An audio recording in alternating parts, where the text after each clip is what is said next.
So this is my third time starting this over. We're gonna get it together today. Like we are, I promise. Hello, beautiful people, and welcome back to my YouTube channel, A Moment with Monica. My name is Monica, and I equip, encourage, and empower others through the Word of God, and I absolutely love to do it. Love seeing you walking out your purpose, living it out, and just enjoying yourself and doing what God has called you to do. Love seeing you equipped, encouraged, and empowered. And so if you're all about that, definitely subscribe to my YouTube channel. I post videos every Monday, occasionally, rarely Fridays, but we're here, we're out here, we're doing the thing. Thank you so much for showing the love on my last video and the support. And also, if you are returning, welcome back, family. It's such a pleasure to have you. And so last week I talked about the fear of losing position. I had to remember for a second. Being silent and secure because we're afraid to lose a position rather than being afraid of disobeying God. And today I'm going to talk about a little bit like the opposite of that. I'm going to talk about remaining in position. Because when we remain in position, there are treasures that we will receive at the end of it. At the end of the storm, there's something waiting for you. At the end of the end of the trial, there's something waiting for you, right? After you go through the fire, after you go through all of that, something is about to happen. Matter of fact, something is happening already in the storm, in the trial, in that circumstance, in that problem. Something is happening. You're being pruned. You are gaining wisdom. You are getting stronger. You are getting wiser. So all of that is happening. And then finally, when you come out as pure gold, right? The Bible tells us you come out as pure gold, right? If you stay the course, if you keep going, if you don't quit, if you keep showing up. And so I want to talk about it from Mordecai's lens, from his point of view. And so last week we did Esther, but when we look at the book of Esther, we normally just see Mordecai as someone who corrected Esther and told her, listen, if you don't do it, God will bring somebody else because, girl, you need to get it together. So we see him standing in the gap. He's like an intercessor, I would say, standing in the gap for Esther. He raised her, right? He helped raise her after her parents passed away. He shared wisdom and knowledge with her so she could gain understanding as she go to get chosen, to get into the palace, to become queen. So we see Mordecai doing all of these supporting roles, like he's supporting Esther, supporting the king, while Esther's there supporting the king. And we don't see a reward happen for Mordecai until the end. And so I want to talk about the treasures because Mordecai ended up being rewarded by the king and glorified by God, right? The glory of God was on his life. God gave him position all the more. He gave him, he made his name great. He made him a great leader among the Jews during this time because Mordecai remained in position. I don't know what you're going through, what you're experiencing, what you're feeling, but I know this year has been a rough and a tough year for many people. I have watched people, even in my own life, go through transitions and wonder, like, listen, like, what is going on? I have seen things in my own life where I'm like, God?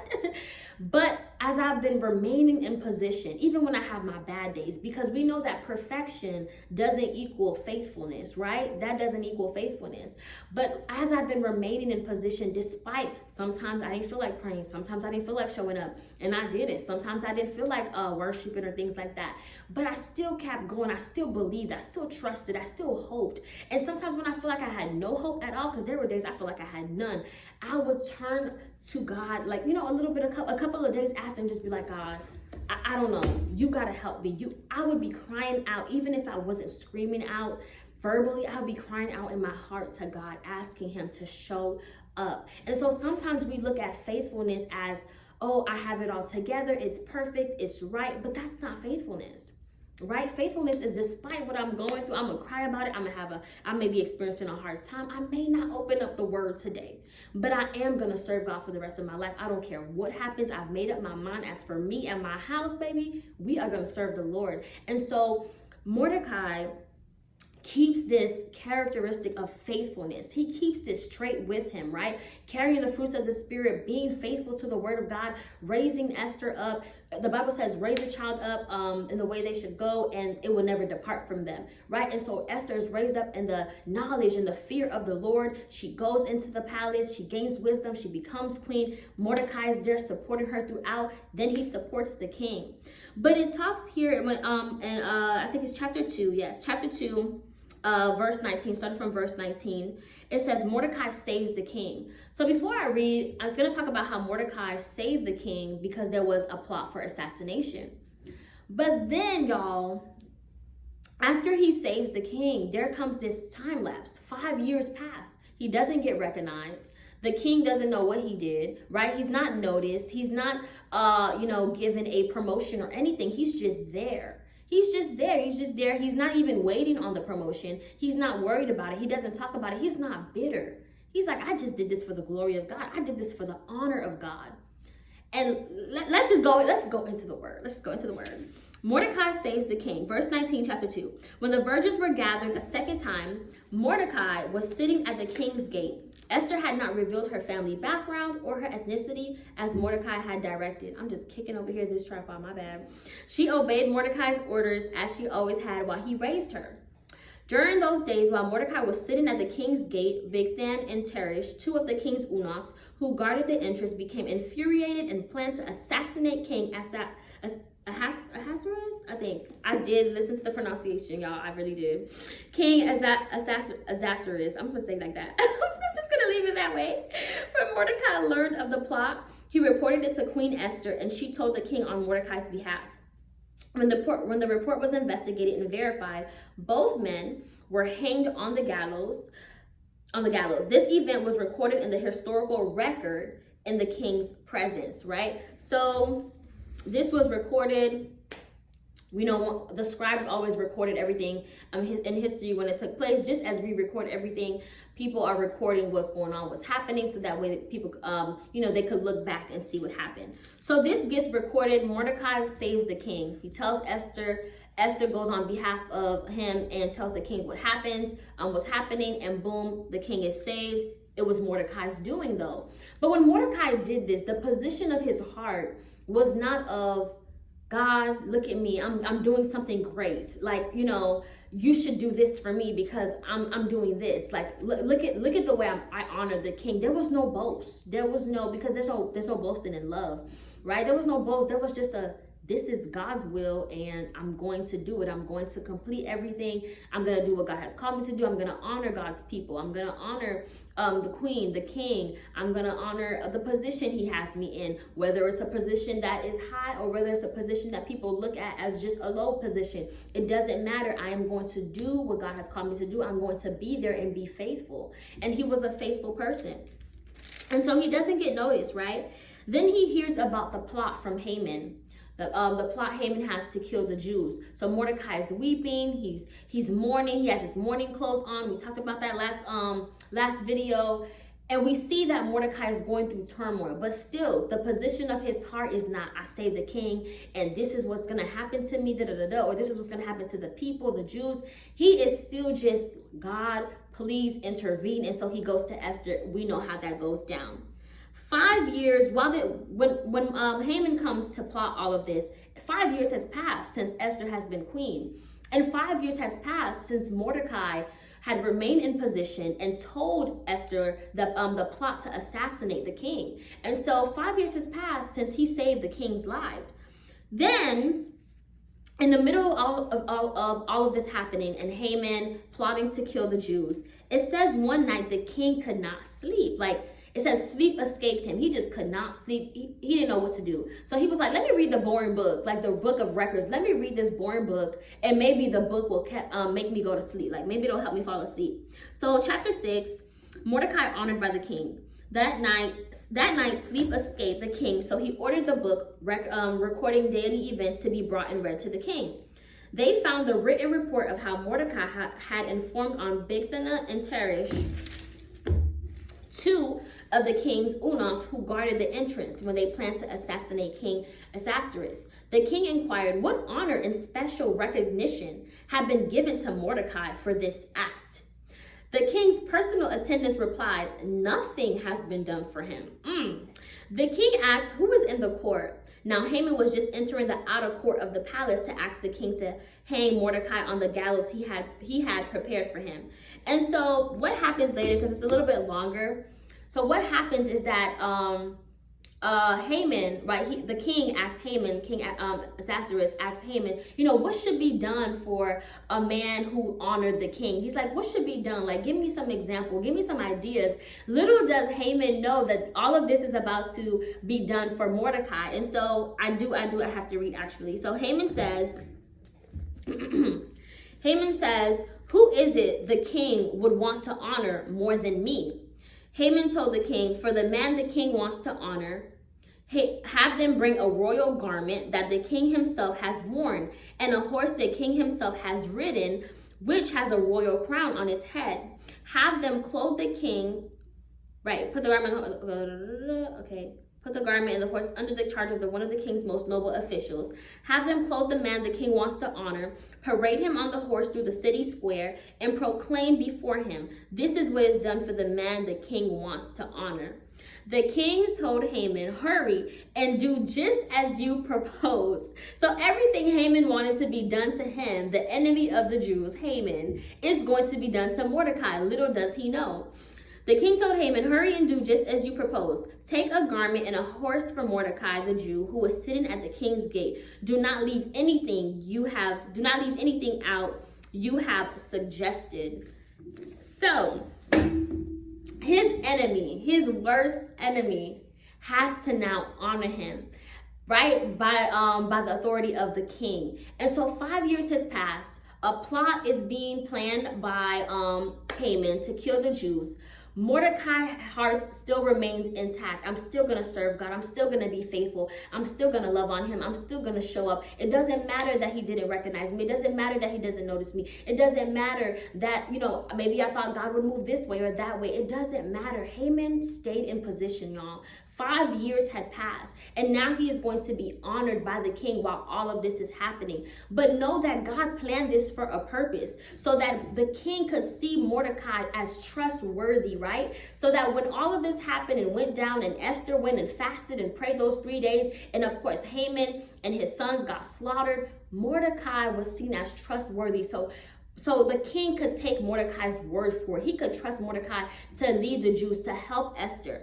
And so in the later chapters, it says Mordecai's fame. So this goes in parts, and we see how God orchestrates the story. And I'm doing it this way because I want you to know that when you remain in position, it's not always going to look pretty. It's not going to look nice all the time, to be honest. You're going to be struggling some days. Some days you're not going to want to get out of bed. Some days you're not going to want to remain in position. You're not going to feel like you have a purpose or that you have a destiny to fulfill. But if you go and show up just as you are, if you say, God, just give me the strength for today. God, help me to show up in the way that you're calling me to show up. I don't know how to do it. I don't even feel like it. But if you rely on God and you remain in position, God is going to give you the treasures of your waiting, the treasures, of your heart, the things that you've been asking him for. God wants to give that to you already, but sometimes he has to prune us. He has to prepare us. And there are some times that when he wants to do it, it has to happen in his timing. Sometimes it's not about the pruning. Sometimes it's not about the preparation, but sometimes it's because he's already doing something behind the scenes. And behind the scenes, he knew Haman was going to do this. And so what did he do? He had the king read that book of records. He had him read it during the time the plot was happening. And so it was all about timing for God in order for him to intervene and to show up and say, yeah, this is Mordecai. This is what he did. Honor him this way. And to make Mordecai's name great. You're probably waiting on God for something that's been taking 1 year, 2 years, 3 years. Heck, Mordecai was waiting 5 years. It doesn't tell us that he complained or anything, but 5 years to be recognized and honored for something that he did, that's a big deal. To save the king's life, that's a big, big deal. And still he remained in position. So I'm telling you, remain in position. Remain in the position that God has called you to. Don't forfeit it. Because even in the midst of your going through, I'm telling you, sometimes at the end, it's when you're at the end that the trials get worse. It's like, listen, God, I thought this was over. I thought God is speaking to you. He's like, okay, you're almost done. You're pushing through. Keep going. Push, push, push. And you're at the end and you're like, I feel my breaking point. God, what is going on? But I'm telling you what my mentor has even spoken to me. me, and she has spoken to all of us in our mentorship, and she has told us that sometimes in order to have a breakthrough, you have to have a breakdown. You gotta break down in order for breakthrough to come and erupt and happen. And I have experienced that as well, where I was like, God, I thought it was gonna get better by now. I thought things were gonna change by now. But the moment I broke down, or the moment I allowed it to happen and said, I'm still gonna rise up, I'm still gonna show up, that's when I experienced a breakthrough. And so stay in position. So let's read about Mordecai's fame. So it says here, King Ahasuerus, chapter 10, King Ahasuerus imposed a tax throughout the land, even to the farthest shores. All of his powerful and magnificent accomplishments and the detailed account of Mordecai's great rank with which the king had honored him, had they not been written in the book of the historical events of the kings of Media and Persia. Mordecai the Jew was second. Mordecai the Jew was second only to King Ahasuerus. He was famous among the Jews and highly esteemed by many of his relatives. He continued to pursue prosperity for his people and to speak for the well-being of all his descendants.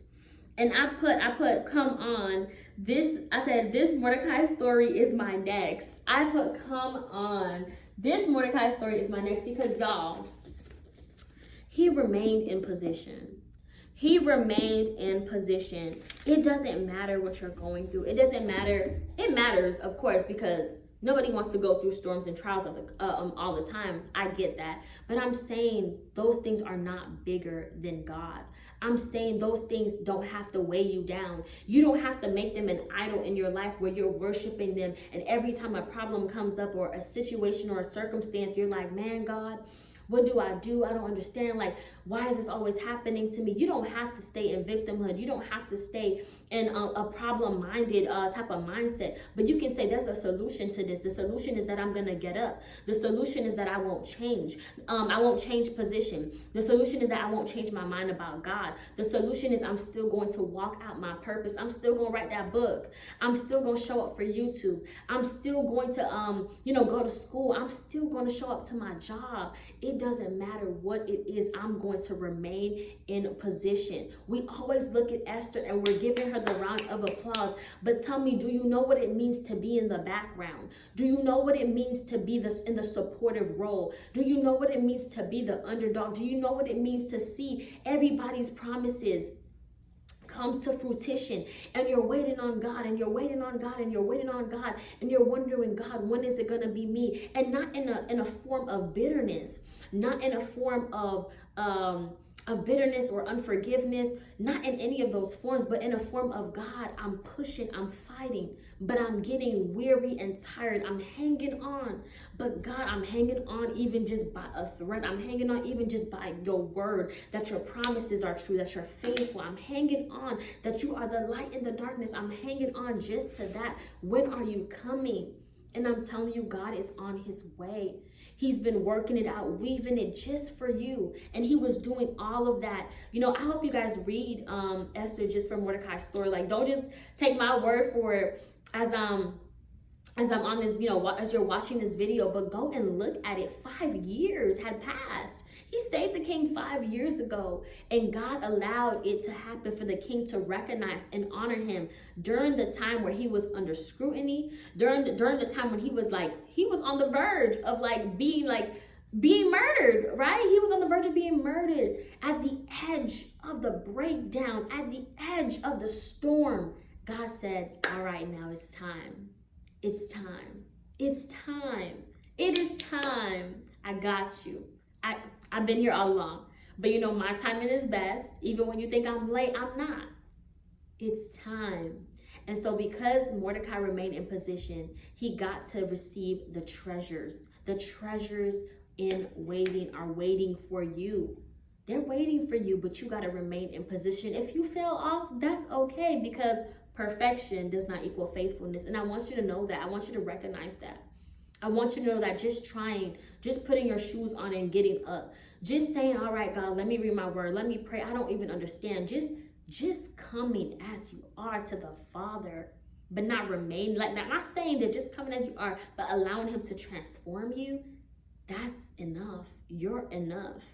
And so remain in position. That is the word today. I pray that this word blessed you. Yeah. I pray this word blessed you. Y'all, I promise you, sometimes when I come from work, because I just came from work, and sometimes when I come from work, I actually wasn't wearing this. I was wearing something different. But I decided to just throw this on because I'll be leaving the house in a couple of minutes. And sometimes when I come from work, I'm just like, oh, Jesus, I'm tired. Because teaching is such like, what is it? It's such a impartation when you're teaching. And today I had a writing workshop, and that's one of my favorite things to teach, but it takes so much out of me because I'm like breaking down writing. I mean, from the beginning, from like just from the title, maybe from the header, the title, to the rest of the paper.